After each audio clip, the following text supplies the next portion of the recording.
Još bih vam pokazala kako u pitanje možete ubaciti sliku.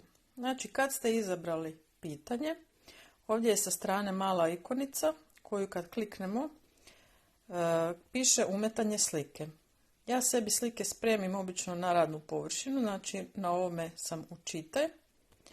Kliknem na pregledavanje i sad je ovo meni učita radnu površinu i slike koje imam tamo. I recimo sad da ja želim izabrati ovu ovdje sliku, kliknut ću na nju 2 puta, malo pričekam i evo slika je ubačena.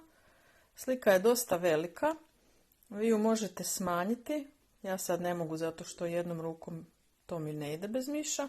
Ovdje ćete ubaciti svoje pitanje, recimo koja je ovo otopina,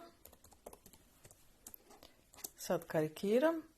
Ja ću ostaviti da ovo bude pitanje višestrukog odabira i ispod slike se nudi odgovor, ne znam, hipertonična,